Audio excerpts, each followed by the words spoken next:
Offer me money. Offer me power. I don't care. And I just want to say thank you for making it happen. Thank you.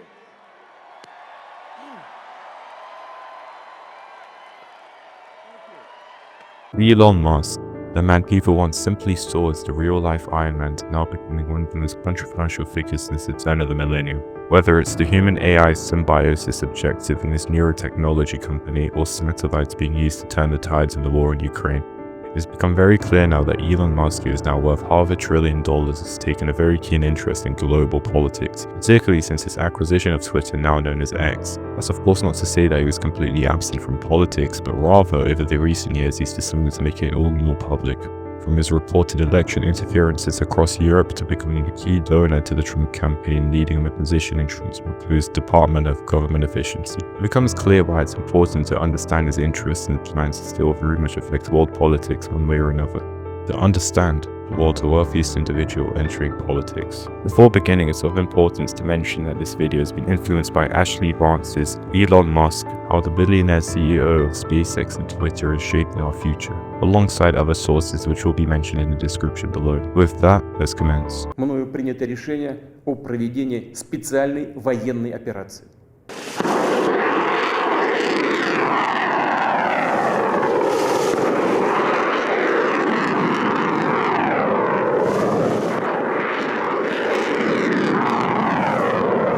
In early 2022, Russia began their full-scale invasion on Ukraine. During the war, internet and communications networks were being destroyed in Ukraine, and so they requested SpaceX to activate Starlink satellite internet into the country, to which they said yes and waived the monthly subscription fee. Musk himself having said 20,000 satellite terminals were donated to Ukraine, alongside the free subscriptions costing them upwards of $80 million. Originally, it was SpaceX themselves providing funding for Starlink services, as it was mostly viewed as civilian aid, and while it was also being widely used by the Ukrainian military, so it was then requested to the US Department of Defense to pay further units and future subscriptions on behalf of Ukraine. Then later on in the war, Ukraine had requested for the activation of Starlink satellites over Crimea to counter Russian forces there, to which Elon had refused, saying that it would lead to World War III. As Starlink was being used more and more for military operations, Starshield ended up being developed, which is essentially Starlink but instead for military purposes, and it was formed as part of the US defense contract. Another interesting incident is Elon had been requested by governments to block Russian state media, to which he refused, stating he is a free speech absolutist. Musk himself has met Vladimir Putin once, and that was when Putin had asked Elon to avoid activating his Starlink satellite system over Taiwan to appease Chinese President Xi Jinping. Elon Musk's relations with China as a whole have been quite strong.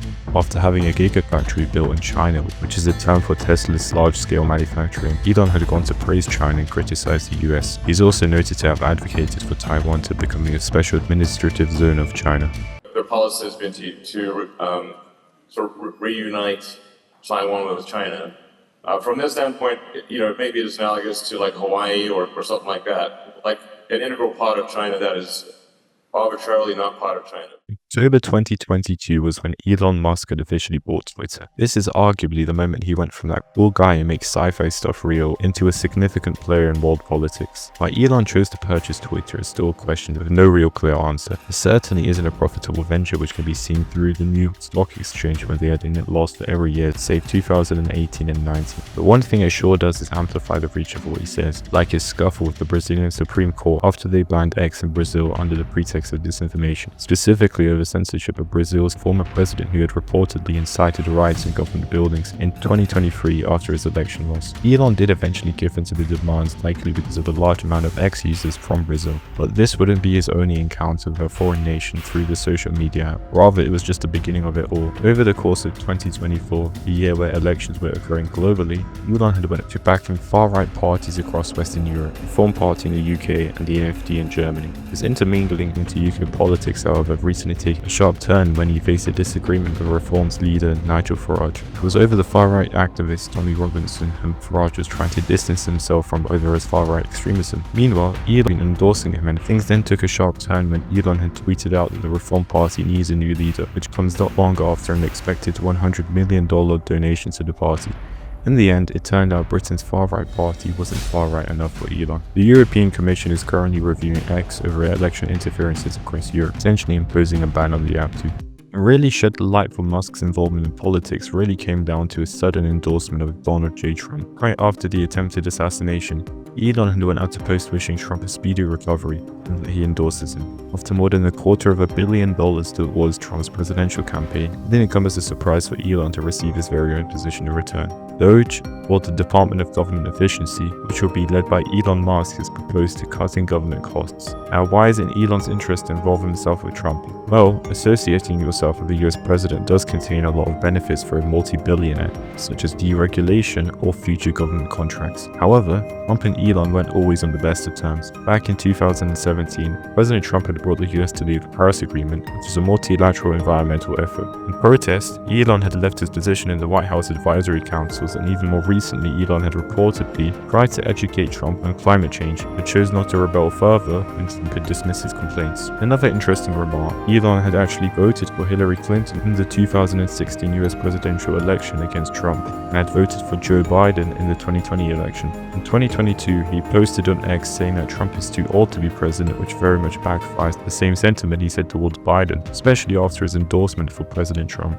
With all this, should be noted that while more recent events are what surfaced Elon's public appearance in global politics, Elon certainly hasn't been uninvolved in politics by any means. In fact, one of his most relevant companies, SpaceX, is fueled by government contracts. And these contracts aren't just limited to transporting NASA cargo to the International Space Station. In 2021, SpaceX signed a $1.8 billion contract with the National Reconnaissance Office to build a network of spy satellites for the US government. This deal contains what would be known as Starshield, which, as we discussed, would be a militarized form of intended civilian purpose Starlink. Starlink wasn't just handed to Ukraine, it also activated internet service in a Gaza hospital back in 2024, and in 2022 provided remote villages in Tonga free internet access after a volcanic eruption and tsunami had occurred there. Delving more into Elon's relations with China, one way to see it through is by inspecting what his relations are like with Taiwan. SpaceX in Taiwan fell apart over the ownership of Starlink's subsidiary there. The Taiwanese government requires that any joint ventures for satellite services must have a local entity with a minimum 51% ownership, to which SpaceX has refused. This is in accordance from a tweet in response to it potentially having to do with his well-fostered relations with China.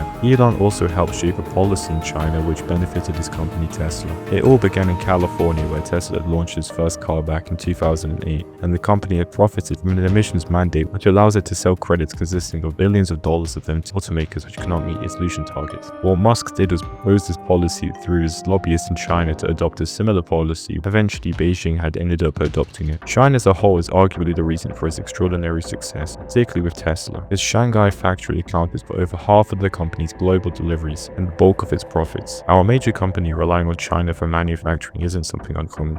It allows for bypassing labor issues, pushing in more work hours alongside far lower pay. But what makes things different for Tesla is that it ironically drove EV development in China, leading to them dominating the market. How this came to happen is through Tesla switching to using locally made batteries and parts and helping suppliers develop technologies which they then sold to Chinese EV makers. Now the Chinese EV company BYD has overtaken Tesla in worldwide sales, and according to French Finance Minister Bruno Le Maire, China has a 5 to 7 year head start in Europe in the EV industry, so it becomes increasingly difficult for American and European car manufacturers to compete with China in the EV industry. Furthermore, considering Musk's reliance on China as a whole for his company's success, it makes Beijing leverage it for him, which becomes a clear concern when he holds sensitive Pentagon contracts through SpaceX, alongside of course controlling much of the world's satellite internet through Starlink.